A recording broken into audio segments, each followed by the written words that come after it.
가시밭 인생. 우리 씨 뿌리는 비유에서 세 번째 이어서 해오고 있습니다. 길가밭, 또한 돌밭, 가시밭. 이 옥토로 가는 길이 참 쉽지 않지요. 이 마지막 관문인 오늘 가시밭에 대해서 함께 말씀을 나누어 보고자 합니다. 우리 인생에서 보통 세상에서는 가시밭길이다 이러면 고난의 길, 힘들고 핍박받는 이런 길, 어려운 길을 이야기하거든요. 그와 반대는 꽃길, 꽃길만 걸어가세요 하면 평탄하고 잘 되어지는 아주 행복한 이런 길을 이야기하고 있습니다. 그러나 밭의 비유에서는 조금 다릅니다. 가시밭이 고난과 핍박과 아픔의 이런 길이 아니라 이것은 돌밭이라고 이야기했습니다. 돌짝밭이었고 오늘 주님께서 말씀하시는 가시밭은 어떤 것인가? 가시가 찌르는 듯한 이런 고통의 가시밭은 고난과 역경과 이런 핍박이 아니라 무엇이에요? 세상의 유혹이다. 세상의 염려다. 특별히 재물의 염려와 걱정, 유혹을 이야기하고 있다는 것입니다. 우리는 길가밭에서 또한 돌밭에서도 잘 말씀을 드렸습니다. 우리는 옥토로 가야 되는데 쉽지 않지요. 길가밭이라고 포기하는 것이 아니라 제일 쉬운 방법, 길가밭은 갈아엎으면 옥토가 됩니다. 그러나 인생을 한번 갈아엎기가 쉽지 않거든요. 인생을 엎기가 쉽지 않습니다. 그러나 갈아엎어야만 갈 수 있는 그곳이 옥토였고, 또 돌밭은요. 돌밭도 어렵거든요. 돌이 한두 개 있어서 돌밭이라 그래 부르지 않습니다. 돌이 많기 때문에 돌밭이라 부르는데 그 돌을 드러내면 그냥 옥토가 되어버려요. 그 돌이 많기 때문에 계속 드러내야 됩니다. 그 힘들지요. 그러나 분명한 것은 오늘도 드러내고 내일도 드러내고 모레도 드러내면 어떻게 해요? 지금은 힘들지만 점점 더 우리는 옥토를 향해서 가고 있다는 거죠. 그리고 오늘은 특별히 가시밭. 이 가시밭이 사실은 한 단계 높은 수준입니다. 좀 더 어려운 것이죠. 그래서 요셉이 어떻게 그런 유혹이나 이런 것을 견디고 이겨냈을까? 이게 한 단계 높은 수준이거든요. 그걸 견디고 이겨낸 게 진짜 옥토로 가는 것입니다. 정말 놀라운 역사죠. 그래서 가장 대표적인 옥토 인생이 누구였는가? 성경에서 여러 사람 있겠지만은 가장 대표적인 옥토 인생은, 좋은 밭 인생은 욥이라고 볼 수 있습니다. 그는 완전한 자예요. 온전한 자입니다. 하나님께서 정말 칭찬하는데 어떻게 칭찬해요? 거품 물고 칭찬할 정도로 이렇게 대단한 위인이거든요. 이런 훌륭한 옥토의 인생을 살았는데 그는 흠잡을 데가 없었습니다. 그러나 한편으로 보면 무엇이 문제는 아닙니다만은 그러나 그 약점을 발견한 세력이 있었거든요. 그게 누군가? 마귀입니다. 마귀. 그래서 흠이 없었어요. 자기에게는 전체 흠이 없었고 또 자녀들도 잘 자라고 있었습니다. 그러나 그에게 무엇이 있었는가? 혹시 우리 자녀들이 실수하거나 잘못해서 죄를 지으면 어떡할까? 그래가지고 지금 문제가 아닙니다. 앞으로 잘못할 것, 혹시 우리가 모르고 잘못한 것, 이것까지 어떻게 해요? 자식의 제사를 따로 드렸습니다. 이야, 이 정도 훌륭한 분이거든요. 이러면 이것은 잘못이 아니라 뭘까요? 유비무한 정신이죠. 미리 혹시 잘못한 거 있을 수 있으니까 미리부터 특별히 자녀에 대한 건 미리 했습니다. 이렇게 훌륭한 분 없거든요. 그러나 이것도 뭐라 봤을까요? 마귀 입장에서는 이것도 걱정을 하고 있구나. 근심하고 있구나. 요걸 간파하고 이 틈을 파고드는 거죠. 그래서 하나님께 이야기합니다. 처음부터 옥토로 태어났으니까 저러는 거죠. 길가밭 인생 내보세요. 그렇게 찬양을 하는지. 그래서 길가밭 한번 만들어봐라 하니까 어떻게 했을까요? 잔인하게 짓밟아버렸지요. 그래도 안 되니까 어떻게 해요? 돌밭이 아니 돌짝밭이 아니었으니까 그렇겠지요. 그럼 돌짝밭 한번 만들어봐라 하니까 어떻게 했을까요? 돌을 자갈을 그냥 한 턱을 갖다 물었던 것 같아요. 그 인생에 견딜 수 없을 정도로. 그것도 부족하니까 어떻게 했을까요? 아예 바위를 던져버린 것 같아요. 그런 인생이었지만 하나님을 원망하지 아니하고 나아갔고. 정말 놀랍지 않습니까? 그래도 안 되니까 어떻게 해요? 가시밭 만들면 되겠지요. 가시밭을 만들어봐라. 그 수많은 가시들이 그의 인생과 가족들을 찌르고 또 찌를 때 어떻게 해요?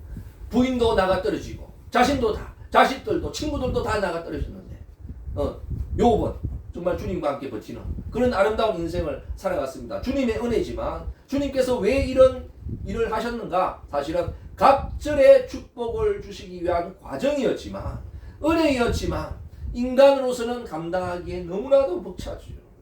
견딜 수가 없는 것입니다. 특별히 가시밭이라고 하는 것은 보통 힘든 일이 아니거든요. 그래서 세상의 유혹이라고 나왔고 또 염려라고 나왔습니다. 이 세상에 유혹이나 염려가 얼마나 많은지, 근심할 거, 걱정할 게 얼마나 많은지, 걱정할 거 좀 없었으면 좋겠어요. 우리 걱정할 거 없으시죠? 우리 가정들은. 네, 너무 감사한 일입니다. 그러나 걱정할 게 많고 특별히 살만하면 또 유혹들이 많이 옵니다. 네, 특별히 여기는 그 중에서도 많은 유혹이 있지만 재물에 관해서 지난번에 성경은 뭐라고 했는가? 재리의 유혹이나 근심 이야기했거든요. 재리라는 말을 잘 안 씁니다. 폰과 재리할 때만 들어봤지 재리 잘 안 씁니다. 그러니까 재물의 이익을 위해서 어떻게 해요? 하다 보니까 유혹도 오고 재물의 이익을 탐하기 위해서 어떻게 해요? 욕심도 생기고 재물의 이익을 하려고 하니까 어떻게 해요? 친구도 찌르고 뭐 이런 일이 생기는 것입니다. 그래서 이게 알고 보니까 사실은 돈 때문에 생기는 문제구나. 주님께서는 바로 이것을 탁 간파하시고 돈 때문에 오는 유혹이었고 돈 때문에 오는 욕심이었고 돈 때문에 걱정하고 있고 오늘도 전전긍긍하고 있구나. 한마디로 인간의 걱정은 뭐예요? 먹고 사는 문제였구나. 이런 것을 주님께서는 아시죠. 그래서 이것들이 어떻게 해요? 말씀을 막아서 이것들이 내 인생을 찔러서 열매 맺지 못하고 결실하지 못했구나. 그렇게 이야기하는 것이죠. 그래서 돈 별거 아니지 하지만 사실 살다 보면 제일 우리에게 민감하게 와닿는 게 뭘까요? 돈이지요. 그래서 연봉을 얼마나 받느냐, 일당이 얼마냐, 거기에 따라 목숨 걸고 싸웁니다. 네. 그게 왜 그런가? 이 돈 때문에 그렇습니다. 모든 인생의 문제, 사실은 돈 때문에 오는 걱정이고 문제이죠. 쉽지 않습니다. 저도 목회하니까 특별히 돈에 대한 걱정은 없겠지요.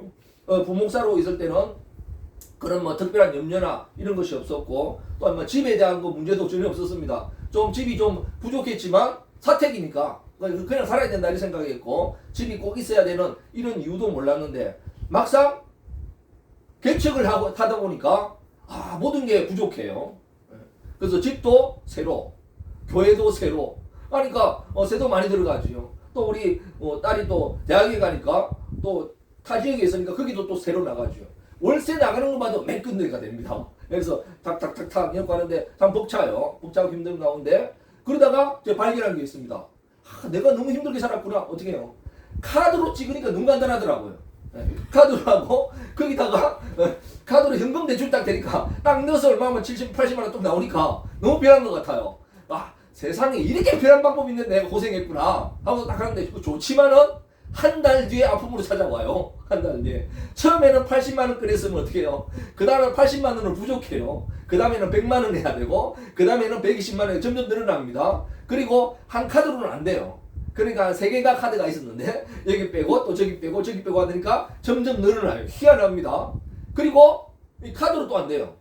그러니까 카드 현금으로 안 돼요. 그럼 뭐가 필요합니까? 카드 대출. 그것도 얼마나 편한지. 인터넷 하든지 전화 한 번만 딱 하면 바로 착 꽂혀요. 요즘 얼마나 편한 세상인지 모릅니다. 그래 착착 꽂히는 게 좋은데 가면 갈수록 어떻게 해요? 불어나요. 그래도 이거로 감당 안 되니까 나중에 어떻게 쓸까요? 이제 카드 대출로 안 되니까 은행 대출입니다. 은행 대출. 많은 액수는 안 되지만 은행 대출, 신용 대출. 전화 한 통화만 하면 짝짝 꽂힙니다.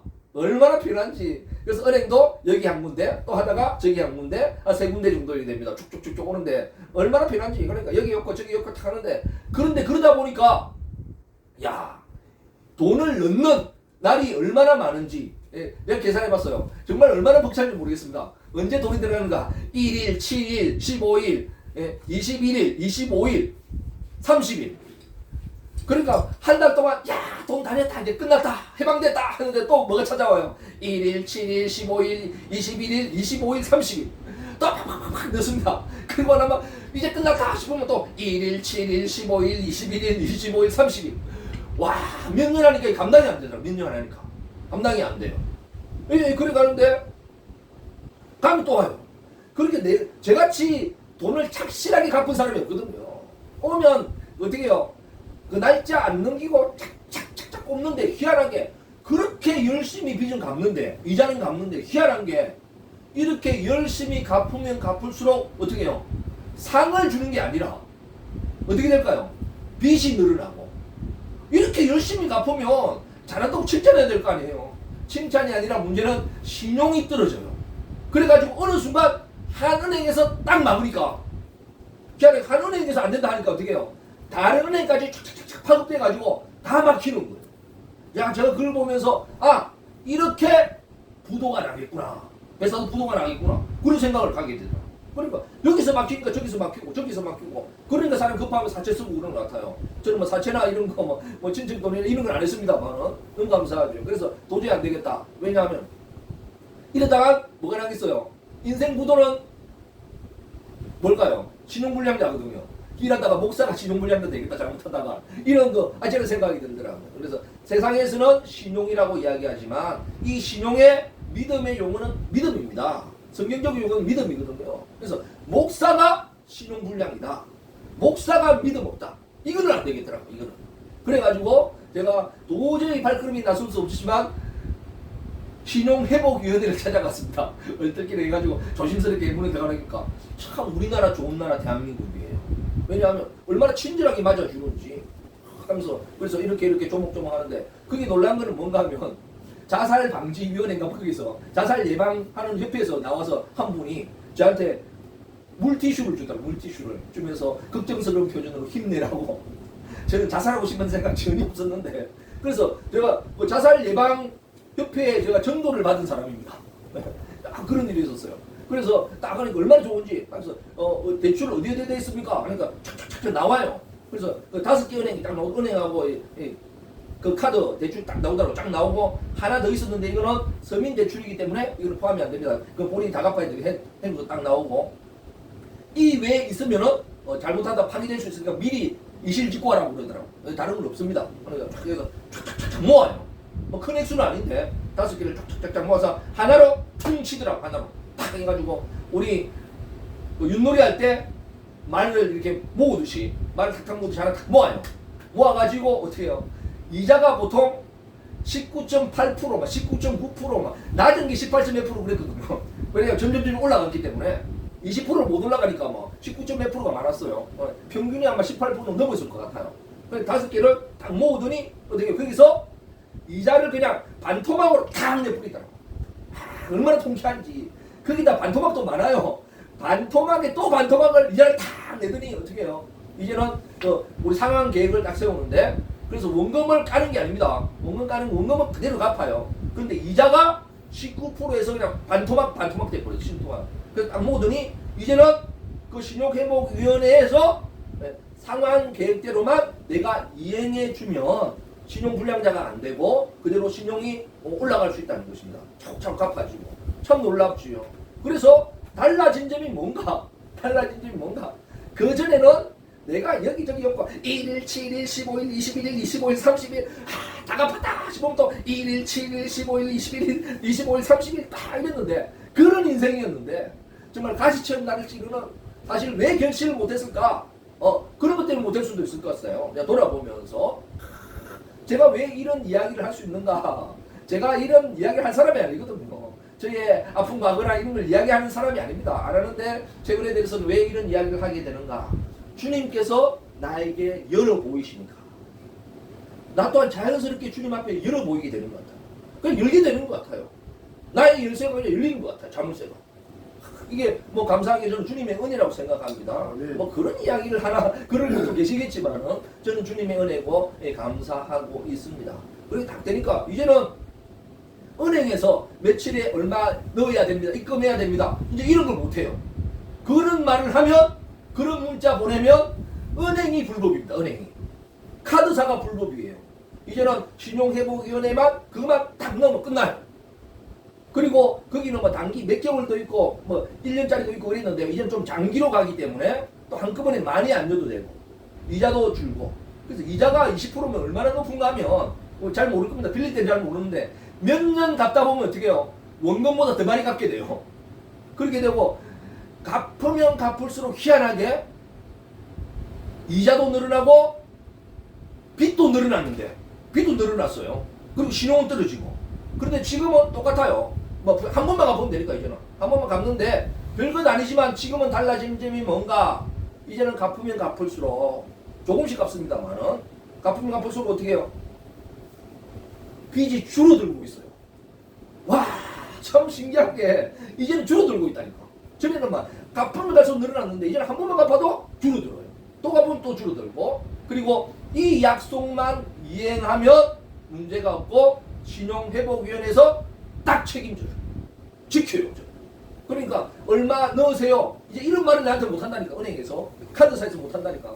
그래서 나는 거기만 딱 하면 얼마나 감사하고 기쁘고 놀라운지 이게 주님의 은혜인 것 같아요. 그래서 야, 이게 가시가치구나.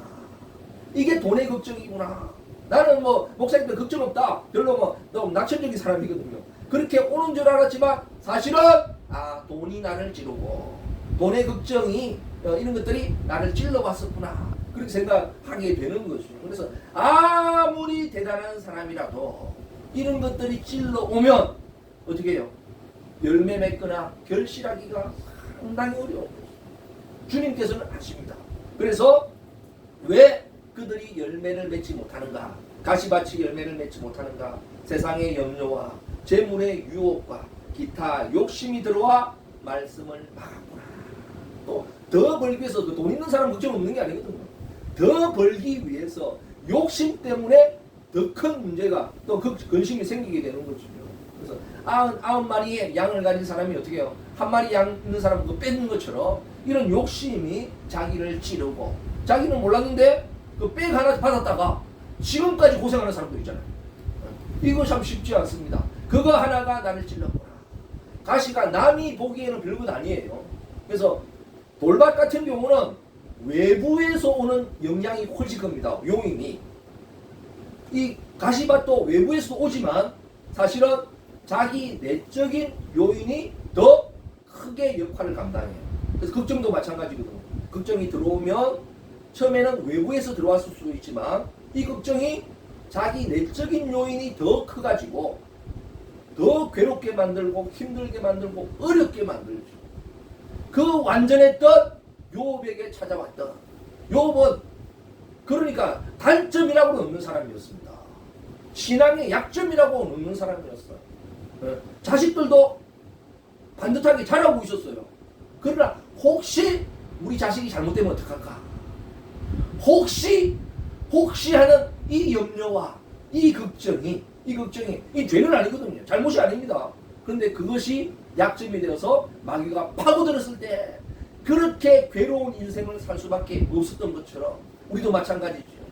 사소해 보이는 그 가시 하나가 들어와서 나를 찌르면 얼마나 고통스러운지 모르겠습니다. 방법은 그 가시를 뽑지 않고는 다른 방법이 없어요. 작은 것 하나가 꽂혀 있어요. 늘 신경은 어디가 있을까요? 일을 하면서도 이게 신경 가 있어요. 왜? 자꾸 찌르니까. 하루 종일 있어도 여기에 신경이 가 있고 밥을 먹으면서도 여기에 가 있고 그렇습니다. 이게 신경적으로 오거든요. 이게 나중에는 정신병이 될 수도 있습니다. 그런데 뽑아낼 때는 너무 아파요. 아플 수도 있습니다. 피를 나올 때도 있거든요.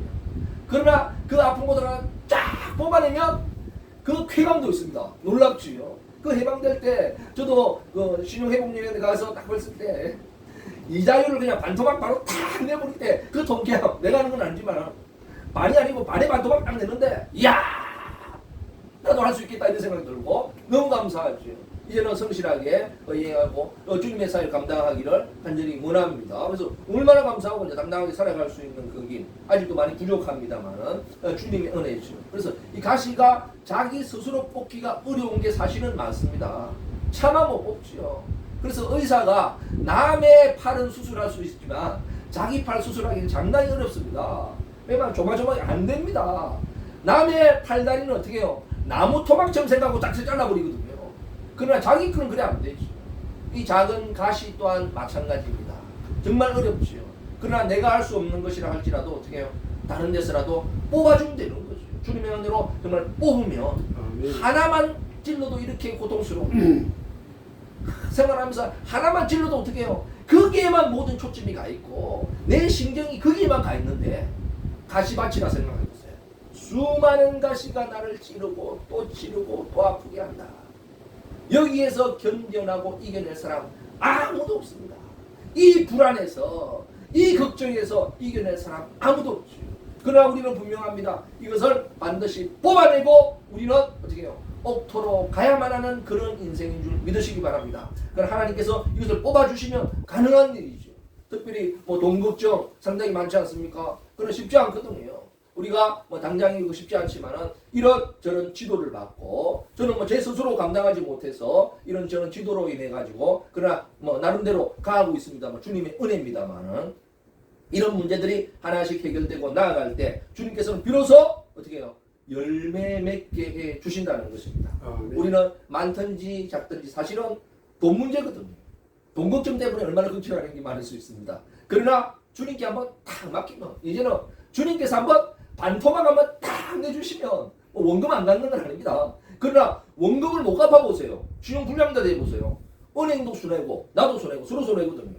그러나 이런 계획을 해가지고 서로 갚으면 서로 이익이죠. 돈은 좀 작게 벌겠지만 은행에서 이거는 정말 하나님의 은혜처럼 우리 인생에도 마찬가지입니다. 인생에도 정말 돈에 속고 돈에 울고 이런 인생이 되지 마시고 정말 주님께 맡기고 주님과 함께 나아가서 이런 돈의 유혹과 염려와 걱정이 아니라 주님을 향한 우리의 마음이 되어진다는 것이죠. 하나님께서는 이제 마지막 관문으로 이런 가시밭을 주셨구나 이런 생각을 가지고 지금도 어려운 가운데 있는 사람이 있습니다. 이게 가시밭이구나. 옥토로 가는 마지막 관문이구나. 이것을 견디고 버티고 통과하면 나에게도 옥토의 인생이 온다. 네. 좋은 밭이 열린다 하는 믿음과 기대를 가지고 주님을 향해 나아가시기 바라겠습니다. 하나님께서는 이것을 원하시고 좋은 땅에 하나님께서는 뿌리셔서 우리에게도 좋은 밭이 되어서 하나님이 뿌리셔서 30배, 60배, 100배의 결실을 하는 그런 아름다운 모습을 상상하고 기뻐하시는 줄 믿으시기 바랍니다. 그래서 하나님께 이런 아름다운 역사를 이루어 나가는 그런 교회와 성도들 다 되시기를 주님의 이름으로 간절히 축원드립니다. 아멘. 기도하겠습니다.